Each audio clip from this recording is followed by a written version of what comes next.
Hello, it's Joyful Hermit, and I want to this morning sort of describe or explain some of the events, and in fact, the initial event that happened back in the May, probably middle to end of May, and June, and briefly into July of 1988. I was not a Catholic then. I had major back surgery, and prior to that, a car accident, major changes in my life that were very painful. And I had started as part of hope for any kind of career because I was out of my career in administration, education administration, due to my constant pain and the liability of having rods in my back. So Dr. H and I were discovering other careers that I could have, and he was aware of some of my interior gifts and felt that, and I did too, that I would be very good as a clinical psychologist. So I had found a professional school of psychological studies in a large city near where I lived, and they had weekend courses, and I would go and I would lay on the floor because I have trouble sitting for any length of time. And so I did that, but I would still have pain sieges, and but I had not yet realized that I could not have that career also, that God was calling me to even less in life. I was still taking courses, and one of the courses was clinical hypnotherapy. So I was in that course. I think I was in the second level of it. I'd already completed one level. And one weekend, it was a Saturday, and the day before, some friends at the Lutheran church to which I belonged at the time had made arrangements for me to um, see a specialist in uh, back surgeries, even though I'd already had my surgery, just to get another opinion if there was anything at all that could be done, because while I could walk, I have terrible pain all the time and debilitating at times. So I had seen that specialist at Scripps La Jolla, and he sadly told me that I would never get better. In fact, that the pain would worsen as I aged, and that I should have had surgery within the first 6 months of the injury, which of course I did not. I had gone to various doctors about my back, but they said, oh, it's just emotional, you're going through a divorce, and that's all it is. And even one surgeon said, oh, just a normal spine. But in fact, when my surgeon saw even just the simple x-rays, he saw that vertebrae were jutting out over a quarter of an inch to 3/8 of an inch. Absolutely was not a normal spine. But that's another story and in the past. So I was, of course, very crushed with this news that I would never get better. The next day I was at class, and this professor, Dr. K, I'll call him, who was a leading expert in hypnotherapy on the West Coast, wanted somebody to demonstrate with an induction technique, handshake induction technique. I never had volunteered for anything in any of my classes because I am rather a self-conscious person. In fact, doing these videos is helping me break through that barrier finally at this age.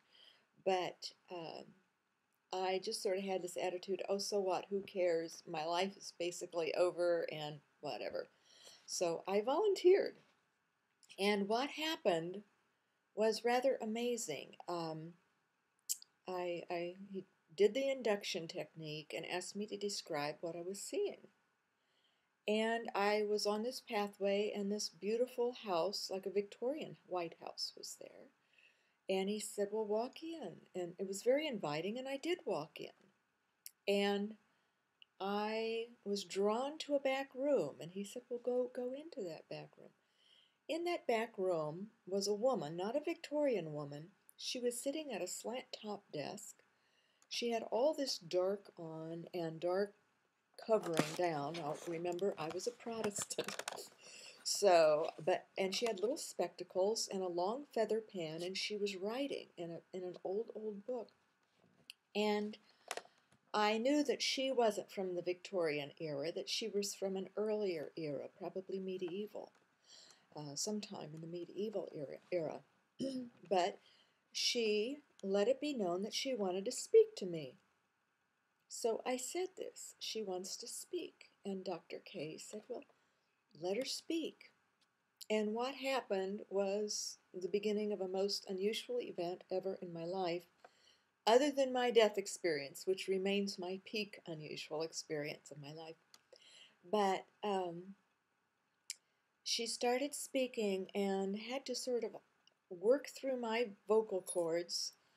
I was sort of shifted to the right of my body, and I mean the I of who we are, the ourselves that we are familiar with, our inner selves, our emotions and thoughts and all. But my body was there to the left of me, and she started speaking incredible wisdom about how I would be able to endure the pain and the life that God had chosen for me of suffering. And she spoke quite a bit on this, and her voice was sort of stilted, a different kind of a accent, and she was very loving and beautiful in what she was saying. She was an older woman, maybe in her 60s, early 60s, I would say. And she spoke about how at other levels and dimensions, pain was sheer joy, and that I would learn to come to that joy eventually. She said many, many things. So much I didn't recall other when I was out of this state, but I remembered that very much. And then I remember another incident that happened. In this class I was in of adults working on their masters or doctorates, I was in a master doctoral rollover program because I already had a doctorate in another field, and so I had crossover courses. But there was someone, and there were some New Age people in this class, and one of the women was very hostile to me, and I don't know why, but she was. I find that in my life sometime.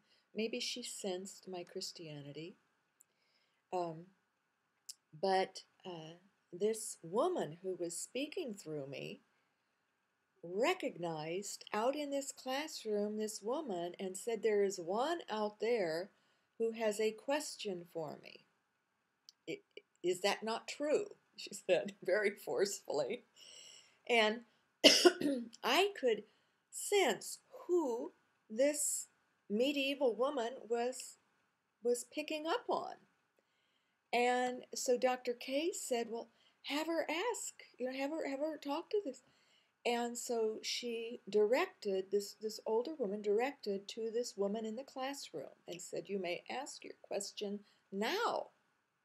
Well, this woman asked, and not only asked, but made a comment and was argumentative with this medieval woman about the process that was occurring, and as well as debunking that pain could be anything at all and not even joy, and that pain was meant to be got rid of and was something that came through previous lives and was karma and all in all. Well, this woman who was speaking through me from the Middle Ages really let this lady have it. Very firmly, very lovingly, but forcefully, and laid out the Christian ideal and the truth of other dimensions and love and joy, and how through love suffering can be very utilized and very beautiful. Anyway, the woman stopped speaking then and said that was all that she had, and I was back into myself, very, very peaceful and refreshed. an incredible refreshment to my whole spirit and being.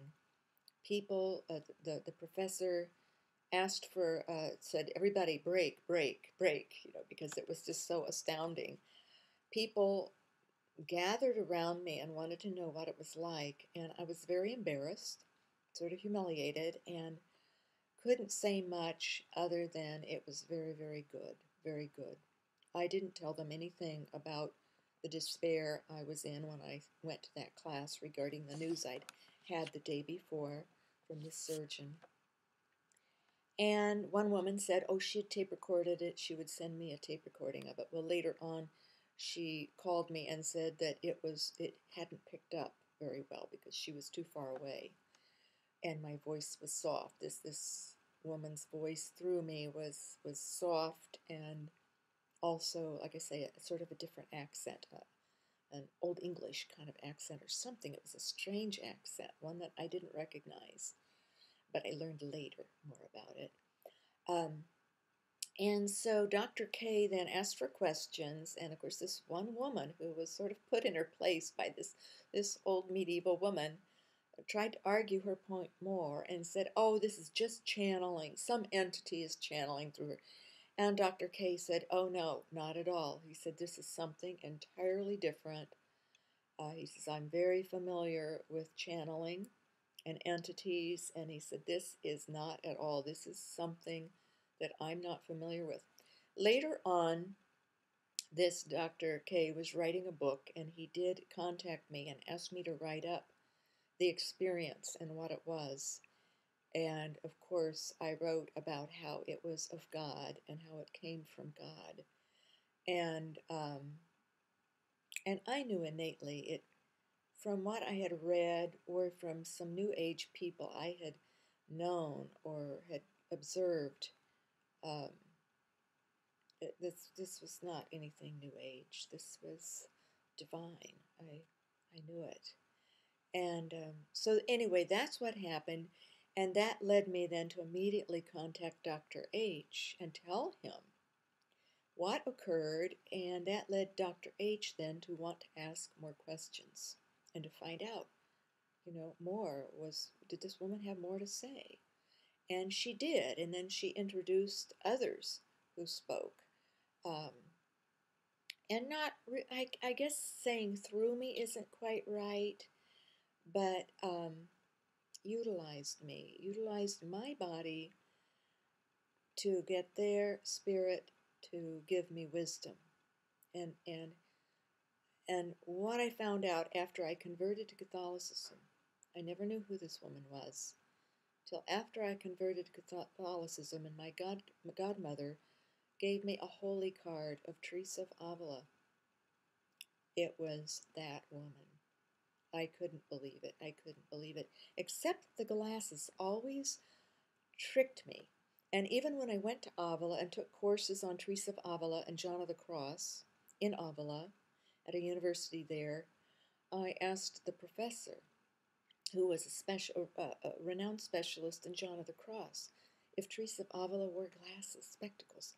And she didn't know. And she says, well, I don't even know if glasses were then. Well, I researched that. Yes, glasses were in that period.